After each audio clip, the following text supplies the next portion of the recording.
Hello વિદ્યાર્થી મિત્રો, તો આજે આપણે જોવાના છે સ્ટાન્ડર્ડ 9 મેથ્સ એનું ચેપ્ટર પહેલું એટલે કે સંખ્યા પદ્ધતિ. જો તમે પણ અમારી ચેનલમાં નવા હોય તો અમારી ચેનલને લાઇક કરો, સબસ્ક્રાઈબ કરો અને જો તમે અમારી ઇન્સ્ટાગ્રામની ચેનલ ના જોઈ હોય તો તેનું નામ છે MZ સ્ટડીઝ ફેર, એને પણ ફોલો કરો જેથી આવા જ વિડીયો તમને સૌથી પહેલાં મળતા રહે. ચેપ્ટર સ્ટાર્ટ કરતાં પહેલાં તમારે શીખવાનું છે કે પ્રાકૃતિક સંખ્યા કોને કહેવાય, પૂર્ણ સંખ્યા કોને કહેવાય, પૂર્ણાંક સંખ્યા કોને કહેવાય અને સમય સંખ્યા કોને કહેવાય. તો પહેલાં આપણે જોઈશું કે પ્રાકૃતિક સંખ્યા કોને કહેવાય. તો પ્રાકૃતિક સંખ્યા કે જેને કેપિટલ N તરીકે પણ દર્શાવવામાં આવે છે તેને આપણે ગણતરીની સંખ્યા તરીકે પણ ઓળખીએ છીએ.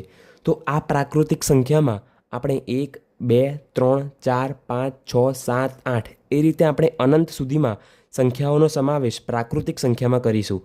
પ્રાકૃતિક સંખ્યામાં શૂન્ય અને માઇનસ જેવી સંખ્યાઓનો સમાવેશ નહીં થાય. હવે આપણે જોઈએ બીજા નંબર પર છે પૂર્ણ સંખ્યા. તેને કેપિટલ W તરીકે પણ દર્શાવવામાં આવે છે. આવી સંખ્યાઓ એટલે કે પૂર્ણ સંખ્યાઓમાં શૂન્યનો પણ સમાવેશ કરવામાં આવે છે, એકનો પણ સમાવેશ કરવામાં આવે છે, 2, 3, 4, 5 આ રીતે અનંત સુધીમાં આપણે જઈ શકીએ છીએ, જેમાં આપણે શૂન્યનો પણ સમાવેશ કરીશું. પ્રાકૃતિક સંખ્યાઓમાં આપણે શૂન્યનો સમાવેશ કરતા ન હતા, પરંતુ પૂર્ણ સંખ્યામાં આપણે શૂન્યનો પણ સમાવેશ કરીએ છીએ. હવે પૂર્ણાંક સંખ્યા જેને આપણે Z તરીકે પણ દર્શાવીએ છીએ, તો આ પૂર્ણાંક સંખ્યામાં -3, -2, -1 એ રીતે આપણે માઇનસમાં પણ અનંત સુધી લઈ જઈ શકીએ છીએ. 0, 1, 2, 3 એ રીતે ધનમાં પણ આપણે અનંત સુધી લઈ જઈ શકીએ છીએ. હવે છેલ્લું એટલે કે નંબર 4 પર આવે છે સમય સંખ્યા. એને આપણે Q વડે દર્શાવી શકીએ છીએ. આ સમય સંખ્યાઓમાં આપણે જોઈએ કે જે સંખ્યાને P/Q એટલે કે P/Q એટલે કે અંશ અપન છેદ સ્વરૂપે દર્શાવી શકીએ છીએ. જ્યાં P અને Q એ P અને Q આપણી પૂર્ણાંક સંખ્યા છે, જે -3, -2, -1 એટલે માઇનસ પણ હોઈ શકે છે, શૂન્ય પણ હોઈ શકે છે અને 1, 2, 3 હોઈ શકે છે. જ્યારે નીચે છેદમાં જે Q આપેલો છે તે શૂન્ય ન હોઈ શકે.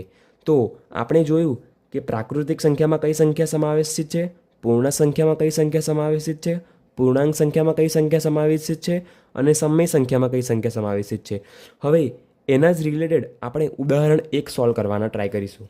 ઉદાહરણ 1 જેમાં આપણને સૂચના આપેલી છે કે નીચેના વિધાનો સત્ય છે કે અસત્ય તે જણાવો અને તેનો કારણ સહિત ઉત્તર આપો.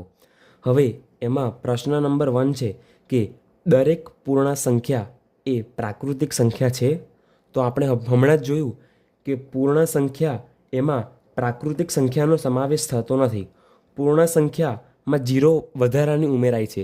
એટલે કે પ્રાકૃતિક સંખ્યાઓમાં તો બધી ધન સંખ્યા છે જ, પરંતુ પૂર્ણ સંખ્યામાં ધન સંખ્યાઓની સાથે સાથે શૂન્ય પણ ઉમેરાયો છે.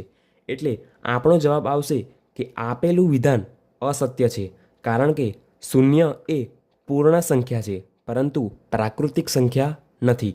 અહીંયા કહ્યું છે કે દરેક પૂર્ણ સંખ્યા એ પ્રાકૃતિક સંખ્યા છે. તેનો આન્સર આવશે ના, કારણ કે આ વિધાન ખોટું છે, જેમાં શૂન્ય એ પૂર્ણ સંખ્યા છે પરંતુ પ્રાકૃતિક સંખ્યા નથી. બીજો પ્રશ્ન છે કે દરેક પૂર્ણાંક એ સમય સંખ્યા છે, એટલે કે દરેક પૂર્ણાંક સંખ્યા એ સમય સંખ્યા છે. તો એનો જવાબ આવશે કે હા, આ વિધાન સાચું છે. કારણ આપણે આપવાનું છે કે દરેક પૂર્ણાંક સંખ્યાને એટલે કે પૂર્ણાંક સંખ્યામાં માઇનસનો સમાવેશ થાય છે, શૂન્યનો સમાવેશ થાય છે અને બધી જ ધન સંખ્યાઓનો સમાવેશ થાય છે. એટલે કે આ બધી જ સંખ્યાઓને આપણે P/Q એટલે કે પૂર્ણાંક સંખ્યા અને છેદમાં 1ના સ્વરૂપમાં દર્શાવી શકીએ છીએ. અહીંયા સમજો વિદ્યાર્થી મિત્રો કે પૂર્ણાંક સંખ્યાને આપણે સમય સંખ્યાના સ્વરૂપમાં એટલે કે P/Qના સ્વરૂપમાં પણ દર્શાવી શકીએ છીએ. એટલે કે બીજાનો જવાબ આવશે કે આપેલ વિધાન સત્ય છે, કારણ કે પૂર્ણાંક સંખ્યાને આપણે સમય સંખ્યા સ્વરૂપે દર્શાવી શકીએ છીએ. પછી છે ત્રીજો પ્રશ્ન, જેમાં આપણને પૂછ્યું છે કે દરેક સમય સંખ્યા એ પૂર્ણાંક સંખ્યા છે, એટલે કે દરેક સમય સંખ્યા એટલે P/Q વાળી સંખ્યા એ પૂર્ણાંક સંખ્યા છે. તો ના, આ વિધાન અસત્ય છે, કારણ કે તમે જો -3/2 લખશો એ સમય સંખ્યામાં ગણાશે. એટલે કે -3/2 એ આપણી સમય સંખ્યા છે, જેને આપણે P/Q સ્વરૂપે લખી શકીએ છીએ, પરંતુ એ પૂર્ણાંક સંખ્યા નથી. ત્યારબાદ આપણે ઉદાહરણ નંબર 2 જોવાના છે, જેમાં આપણને પૂછ્યું છે કે 1 અને 2 વચ્ચેની 5 સમય સંખ્યાઓ શોધો. આપણને 5 સમય સંખ્યા શોધવાની કીધી છે.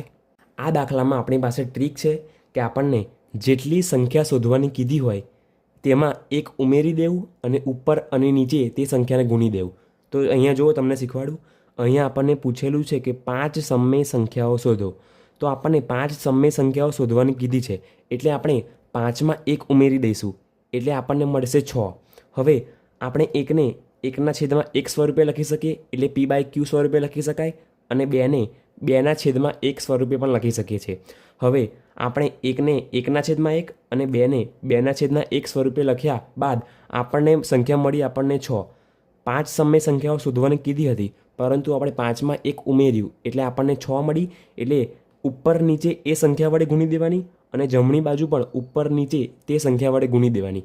તો હવે આપણે જોઈએ કે 1 × 6 6, 1 × 6 6 અને 2 × 6 12 અને 1 × 6 6. હવે આપણને આ જે સંખ્યા મળી તેની વચ્ચેની 5 સમમેય સંખ્યાઓ આપણે અહીંયા લખી દઈશું. ઉદાહરણ તરીકે 7/6, 8/6, 9/6, 10/6 અને 11/6. એટલે આપણો ફાઇનલ આન્સર આ બનશે. અને આપણે છેલ્લે લખી દેવાનું કે 1 અને 2 વચ્ચેની 5 સમમેય સંખ્યાઓ આ મુજબ છે. તો વિદ્યાર્થી મિત્રો, આજનો વિડીયો બસ આટલો જ છે. જો તમને આ વિડીયોથી કંઈક વધારે જાણવા મળ્યું હોય તો અમારી ચેનલને લાઇક કરો, સબસ્ક્રાઈબ કરો આવા જ અમેઝિંગ વિડીયો જોવા માટે.